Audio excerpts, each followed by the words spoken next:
கிருபையும் இரக்கம் நிறைந்த ஆண்டவராகிய இயேசு கிறிஸ்துவின் ஈடினேற்ற நாமத்துக்கு மகிமை உண்டாவதாக உங்கள் ஒவ்வொருவரையும் இன்றைய தினத்தில் சந்திப்பதில் மிகுந்த மகிழ்ச்சி அடைகிறேன். ஆண்டவர் இந்த நாளை ஒரு ஆசீர்வாதமான நாளை மாற்றி தருவாராக. 1 கொரிந்தியர் 11வது அதிகாரம் 2வது வசனத்துல பவுல் விதமாய் சொல்லுகிறார், சகோதரரே, நீங்கள் எல்லாவற்றிலும் என்னை நினைத்து கொண்டு நான் உங்களுக்கு ஒப்புவித்தபடி நீங்கள் கட்டளைகளை கை கொண்டு வருகிறது நிமித்தம் உங்களை புகழுகிறேன். நம்முடைய வாழ்க்கையில அநேகர் நினைக்கிறாங்க, நமக்கு எப்படியாவது நம்முடைய வாழ்க்கையில ஒரு புகழ் கிடைச்சிடாதா, நமக்கு எப்படியாவது ஒரு புகழ்ச்சியின் மூலமா நமக்கு ஒரு மேன்மை வந்து விடாதா என்று. நம்முடைய வாழ்க்கையில புகழ் கிடைக்க வேண்டும், மேன்மை கிடைக்க வேண்டும் என்று பிரயாசப்படுகிற, உலகத்துல போராடுகிற அநேகரை குறித்து நம்ம பார்க்கிறோம். நாமளும் அதை தேடி நாடுகிறவர்களாய்த்தான் காணப்படுகிறோம். ஏன்னா எல்லாருக்கும் ஏதாவது ஒரு வகையில ஒரு புகழ் வரணும், நமக்கு ஒரு பேர் கிடைக்கணும் அப்படிங்கிற ஒரு இதுல எல்லாரும் ஓட்டம் ஓடுகிறவர்களா இருக்கிறோம்.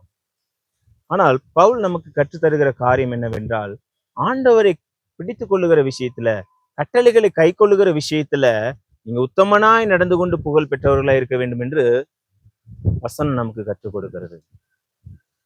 இப்ப அநேகர் உங்களை குறித்து ஒரு சாட்சி கேட்கும் பொழுது, ஐயோ அவர் அந்த வேதத்தின் வசனத்தின்படிதாங்க நடப்பாரு, அதன்படிதான் அவர் ஜீவிப்பாரு, அதன்படிதான் அவருடைய வாழ்க்கை இருக்கும், அதன்படிதான் அவர் ஓடுவாரு அப்படிங்கிற ஒரு சாட்சி காணப்படுகிறதா?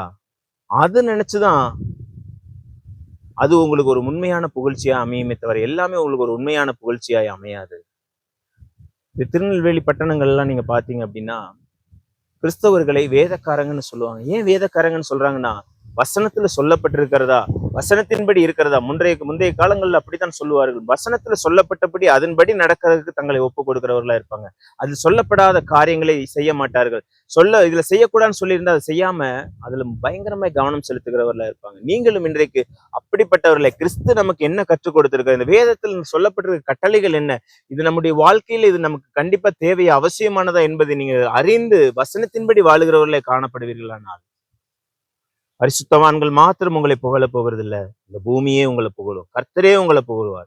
கர்த்தரே உங்களை புகழும் பொழுது அந்த புகழ்ச்சி மிகவும் ஆசீர்வாதமான காரியங்களாய் முடியும், நன்மையான காரியங்களாய் முடியும், உங்களை அநேகருக்கு ஆசீர்வாதமான பாத்திரமாய் மாற்றுகிற ஒரு காரியங்களாய் முடியும் என்பதில் ஒரு துளி கூட சந்தேகமே இல்லை. அப்படிப்பட்ட ஒரு புகழ்ச்சியை நாடுகிறவர்களை நம்ம காணப்படுவோம். வேதத்தின் மூலம் வருகிற புகழ்ச்சி உங்களுக்கு நித்திய ஆசீர்வாதங்களை சுதந்திரித்துக் கொள்ளுகிற புகழ்ச்சியாய், பல மேன்மைகளை சுதந்திரித்துக் கொள்ளுகிற புகழ்ச்சியை மாற்றும் என்பதுல ஒரு துளி கூட சந்தேகம் இல்லை. அப்படிப்பட்ட புகழ்ச்சியை நாடுவோம். ஆண்டவர் அப்படியே உங்களை நடத்துவாராக. கண்களை மூடி ஜெபிக்கலாம். அன்பும் இரக்கம் நிறைந்த நல்ல ஆண்டவரே, அப்பா, நாங்கள் கட்டளைகளை பின்பற்றுகிறதுல, வசனங்களை படி நடக்கிறதுல எப்பொழுதும் எங்களை அப்பா அர்ப்பணித்தவர்களை, அதன்படி நடப்பதற்கு ஒப்பு கொடுத்தவர்களை நாங்கள் இருக்கும் பொழுது கர்த்தரே அப்பா எங்களை புகழுகிறவர்களாய், அநேக பரிசுத்தவான்கள் மூலமாய் வருகிற புகழ்ச்சியின் மூலம் எங்களை மேன்மைப்படுத்துகிறவராய் மாற்றப் போகிறீர். அதற்காக உமக்கு நன்றி செலுத்துகிறோம். அப்படியே எங்களை மாற்றும் இந்த நாளை ஆசீர்வதித்தாரும். நாங்கள் உங்களுடைய கட்டளைகளின் கற்பனைகளின் நடப்பதற்கு இந்த நாள்ல கவனமாய் செவி சாய்த்து கவனமாய் நடக்க எங்களுக்கு உதவி செய்தார்கள். இயேசுவின் மூலம் ஜெபிக்கிறோம் நல்ல பிதாவே. ஆமேன், ஆமேன். God bless you.